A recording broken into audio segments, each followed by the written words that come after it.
Hello, ये message मकर राशि वालों के लिए है। तो मकर राशि वालों, ये आपका इस साल का वर्षफल है। जनवरी से लेकर दिसंबर तक के दो दो कार्ड्स हर महीने के निकाले गए हैं। तो इससे आपको आइडिया लगेगा कि क्या आप एक्सपेक्ट कर सकते हैं हर मंथ में और किस तरह से आप उन एनर्जी से डील कर सकते हैं। तो जनवरी के महीने में क्लियर कट आपके पास एक चॉइस है जिसके लिए आप डिसीजन नहीं बना पा रहे हैं। आपको समझ नहीं आ रहा कि मुझे क्या करना चाहिए, क्या नहीं करना चाहिए। या तो आप वर्क लाइफ और पर्सनल लाइफ में बैलेंस नहीं बैठा पा रहे हैं, इसकी वजह से प्रॉब्लम है, या आप इस रिलेशनशिप का क्या फैसला करना है उसके बारे में डिसीजन नहीं बना पा रहे हैं। जबकि इस रिलेशनशिप में आपके मन में बहुत ज़्यादा पैशन है, प्यार है, केमिस्ट्री है, सब कुछ है, बहुत ज़्यादा अट्रैक्शन है, ज़बरदस्त अट्रैक्शन है। पर फिर भी न जाने क्यों आप एक फ़ैसला नहीं बना पा रहे हैं, इस डिसीजन को नहीं बना पा रहे हैं आप जनवरी के महीने में। लेकिन फरवरी, अच्छा पहली बात और है, ये स्टोरी जनवरी से दिसंबर तक किसी एक ही कहानी की नहीं है। हम लाइफ में अलग अलग पहलुओं से डील करते हैं, तो अलग अलग पहलू हर मंथ की एनर्जी ने हो सकता है पिकअप किए हों। तो इसको इस तरह से ना लें कि ये जनवरी से स्टार्ट होके क्योंकि लव से आ रही है तो एक ही कहानी चल रही है दिसंबर तक, ऐसा नहीं है। हो सकता है बीच बीच में कहीं लव की एनर्जीज हों, बीच बीच में कुछ और एनर्जी भी हो सकती है, और हो सकता है एक ही हो। तो सबके लिए वो अलग अलग रहेगा। ठीक है, तो जनवरी में ये वाली एनर्जीज हैं। फरवरी में जो एनर्जी है वो ये है कि आप बहुत ज़्यादा एफर्ट करेंगे, बहुत ज़्यादा मेहनत करेंगे, मैनिफेस्ट करेंगे, पूरी जान लगा देंगे किसी चीज़ को अचीव करने के लिए, किसी चीज़ को आप चाहते हैं। यहाँ अगेन ये वो रिलेशनशिप हो सकती है, कोई पर्सन हो सकता है, कोई भी चीज़ हो सकती है, किसी भी एरिया में लाइफ के कोई भी चीज़ ये हो सकती है।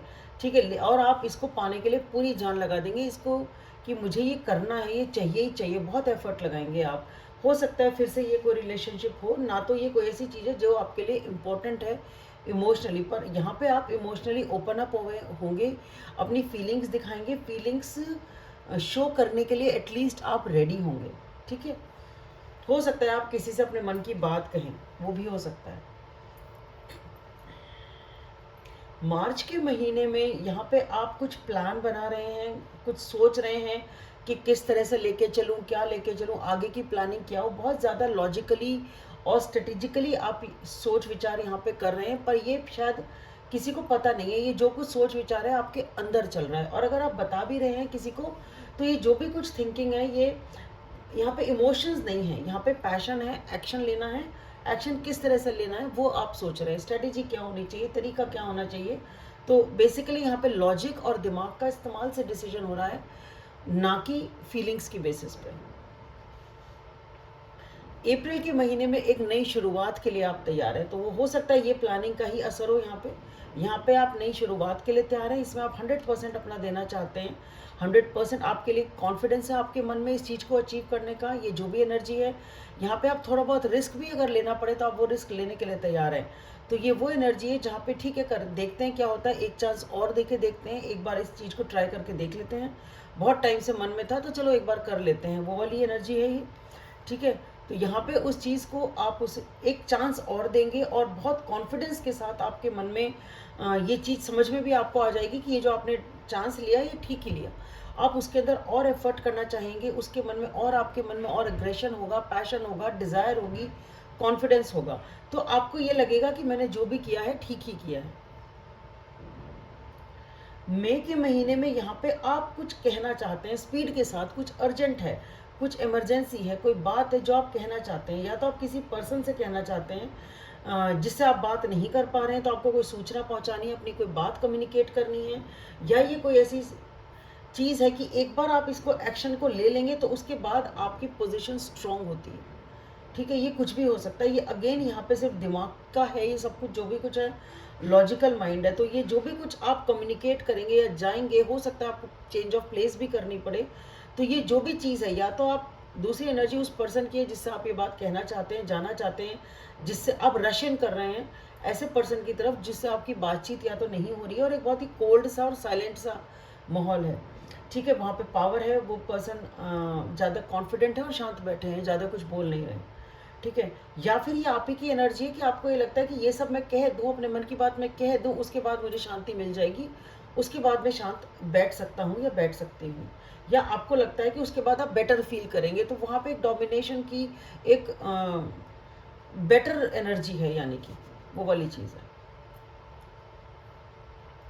जून के महीने में यहाँ पे आप अपने ऊपर वर्क कर रहे हैं, बहुत कॉन्फिडेंस है आपके अंदर यहाँ पे, बहुत ज़्यादा पैशन है, आप अपने ऊपर ध्यान दे रहे हैं, अपनी चीज़ों पे ध्यान दे रहे हैं, ऑर्गेनाइज कर रहे हैं, प्लान्स कर रहे हैं, अपनी इंट्यूशन की सुन रहे हैं यहाँ पे, और आपका जो मन अंदर से कह रहा है वो आप करना चाहते हैं, इंट्यूटिवली आप कर रहे हैं, बहुत ज़्यादा बोल नहीं रहे हैं, बहुत ज़्यादा बता नहीं रहे हैं किसी को यहाँ पे कुछ भी।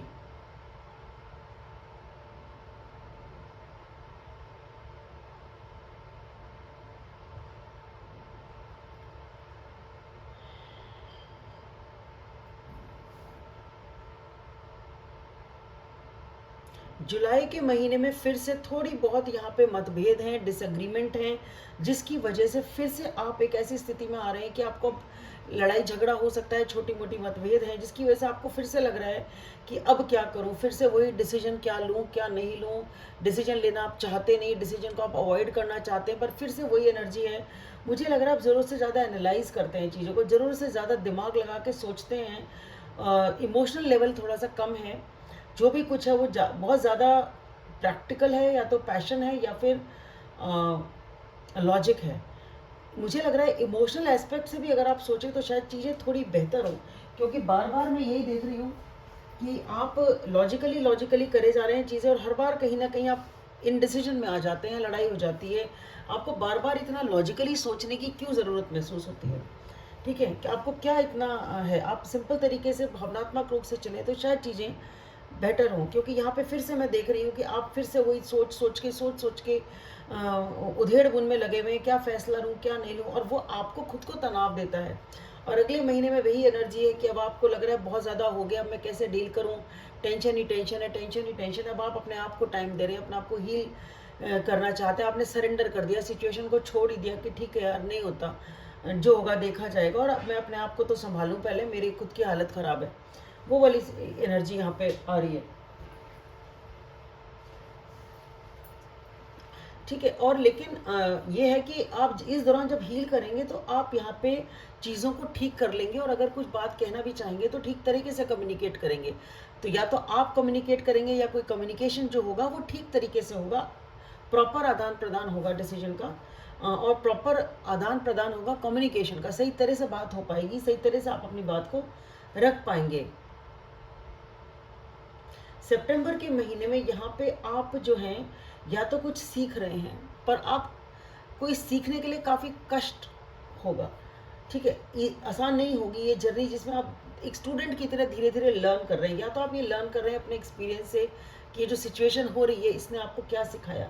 ये एक ऑनलाइन स्टॉकिंग और मीडिया पे जो स्टॉक करते हैं, हो सकता है आप किसी को स्टॉक कर रहे हो, ये वो भी हो सकता है, उसके बारे में आप जानकारी लेना चाहते हैं। क्योंकि ये तो तय है कि आप जो भी कुछ कर रहे हैं, आप अपसेट हैं, आप सीखने की कोशिश कर रहे हैं, या आप अपने क्योंकि आप पास्ट में ही स्टक हैं, आप कुछ नया स्वीकार करने की स्थिति में नहीं है, आप कुछ नया देखने की स्थिति में नहीं है, आप अपसेट हैं। तो या तो आप अपने यंगर सेल्फ को, कि जब मैं छोटी थी या छोटा था तब मैंने ये सीखा था, कितनी मुश्किल से सीखा था, या सीख लिया होता तो कैसा रहता, और अब मेरे साथ ऐसा हो गया, मेरे साथ वैसा हो गया, अगर मैंने उस टाइम ऐसे किया होता तो कैसा रहता, वैसे किया होता तो कैसा रहता, ये तब बात मैंने सीखी नहीं, समझी नहीं, या अब मुझे ये बात समझ में आ रही है, तब तो मुझे समझ में नहीं आई तो मैंने इसलिए कर दिया, अब मुझे ये बात समझ में आ रही है, ऐसा होता तो वैसा होता। वो वाली टाइप की एनर्जी यहाँ पे है।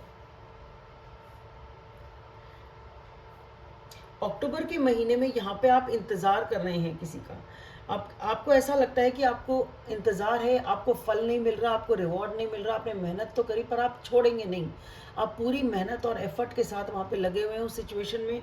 उस सिचुएशन का आपको पूरा कॉन्फिडेंस है कि आपको मेहनत का रिवॉर्ड तो मिलेगा, और वो मिल भी रहा है। तो अक्टूबर के महीने में आपको खुशी होगी, आपकी विश फुलफिलमेंट होगी, आपको समझ में आएगा कि जो आप चाह रहे थे वो हुआ, आपकी मनोकामना, कुछ हैप्पीनेस है। और ये हैप्पीनेस उस एरिया ऑफ लाइफ में जहाँ पे बहुत टाइम से आप स्टक हैं, बहुत टाइम से आप वेट कर रहे हैं, और आपने गिव अप नहीं करा, मेहनत करते रहे, वेट करते रहे पेशेंटली, और वो सक्सेस आपको मिल रही है यहाँ पे। नवंबर के महीने में आप को सबसे अच्छा महीना अभी तक यही है नवंबर का आपके लिए, जिसमें कि आपको इमोशनल सेटिस्फैक्शन होगा। किसी ऐसे पर्सन से आप मिलेंगे जो आपके लिए फैमिली की तरह है, या वो आपकी फैमिली है, ये कमिटमेंट और रिलेशनशिप भी हो सकती है। कुछ लोगों के लिए एक्चुअल अपनी फैमिली भी हो सकती है, पेरेंट्स वगैरह के साथ। और यहाँ पे आप खुश हैं, आप खुश हैं, आप एक पुरानी साइकिल को कंप्लीट कर रहे हैं और एक नई साइकिल में कदम रख रहे हैं। और ये जो चैप्टर आपकी लाइफ का है, इसमें आपको खुशी है, कमिटमेंट है, सेटिस्फैक्शन है और एक फैमिली वाला प्यार है। दिसंबर के महीने में आपको ये है कि आपने जो मेहनत करी है उसकी आप रक्षा करना चाहते हो। आप नहीं चाहते कि चीज़ें खराब हो जाएं, आप चाहते हैं चीज़ें ठीक रहें, अच्छे से रहें, पर आपको थोड़ा सा डर है कि चीज़ें खराब ना हो जाएं। तो जो डर है ना, उसको आपको अपने मन से निकालना है, क्योंकि ये डर आपको आगे बढ़ने से रोकता है। तो आप फिर से यहाँ पे सोचे जा रहे हैं। अच्छा, ये जो है ना आपकी बहुत ज़रूरत से ज़्यादा एनालाइज करना, ज़रूरत से ज़्यादा चीज़ों को सोचना, उसकी वजह से मुझे लगता है आप परेशान होते हैं बार बार। ठीक है, तो ये पुराना डर है जो यहाँ पे आपको सता रहा है कि मेरी नई चीज़ जो मैंने बनाई है, पुरानी जो आपके मन में डर है, पुराना जो एक्सपीरियंस है वो उसे ख़राब ना कर दे, ये एनर्जी यहाँ पे है। तो आपको ध्यान रखना है कि ओवर एनालाइज नहीं करना। जो रूट कॉज ओवरऑल है वो कहीं ना कहीं ये है कि कुछ ना कुछ पास्ट में ऐसा हुआ है। ओवर थिंकिंग, ओवर एनालिसिस आपका है प्रॉब्लम यहाँ पे। सेल्फ सैबोटाज है कि आप खुद ही अपने आप को नुकसान पहुंचा देते हैं ज़रूरत से ज़्यादा सोचने के लिए। जिन चीज़ों को आप होल्ड ऑन कर रहे थे, जिन चीज़ों को आप छोड़ नहीं रहे थे, आप उन्हें लेट गो कर पाएंगे। ठीक है, आप लेट गो कर पाएंगे तो हो सकता है ये पुराने ग्रजेस हों, आपके मन में बहुत शिकायतें हैं, क्योंकि यहाँ लड़ाई का कार्ड है। ऐसा कार्ड है कि ठीक है मेरी ही चलनी चाहिए, या ऐसा कैसे हो सकता है, मुझे जीतना है, मैं कैसे झुक जाऊँ, वो वाली चीज़ें। तो आप उस चीज़ को शायद लेके जो बैठे हुए हैं, तो शायद आप उस चीज़ को छोड़ेंगे। अपने ऊपर आप ये काम करेंगे कि भाई ठीक है, चीज़ों को लेके नहीं बैठना है, पुरानी लड़ाइयों को लेके, ग्रजेस को लेके नहीं बैठना है। तो आप अपने ऊपर काम करेंगे। ये ब्रेक हो सकता है आपने लिया हुआ हो, जिस पे आप अपने ऊपर काम कर रहे हो, और धीरे धीरे आप अपने आप को हील कर रहे हो।